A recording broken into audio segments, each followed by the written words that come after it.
Great question. There is a huge difference between love and joy, and you're basically comparing the foundation to something you put on top of it. God is love. That is, we're diving a little into the theology territory here, but God is love primarily. If God is love, that is the foundation of everything there is. Now, in order to have that love, in order to understand joy fully, you have to understand love. The greatest commandment is to love the Lord your God with all your heart, soul, mind, and strength. So it is very important to get that right. Through loving God, we are able to experience joy. We are able to experience true joy through God's benevolent love, his selfless love towards us. Understanding that kind of love, understanding God's love that way, that can give you joy because you have an understanding of the promises of God. You have an understanding of the love of God, or that's a kind of joy that can't be taken away. Because when you know you are loved by God, no one can take that away. You can only forget it. So you have to remind yourself constantly.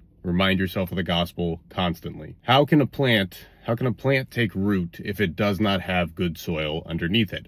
Joy is a plant that grows out of love. So you can't have joy without first understanding God's love. Now, since love is such a big topic, I would have a really hard time defining it in this short video on TikTok. So I'm going to leave a link in the description to an article on desiringgod.org, and it does a really good job kind of giving you a picture of what love is biblically. But joy, I can tell you, is you go out, you believe the promises of God, and you start to experience them. So you go out, you start actively pursuing God, you start believing that his promises are true, and when you start experiencing them, that is when you're going to have a joy that cannot be taken away, because you can look back and you can see all the times that God's promises have been fulfilled, and you can have joy. Focus on what's eternal. If you got more questions, please leave them in the comments.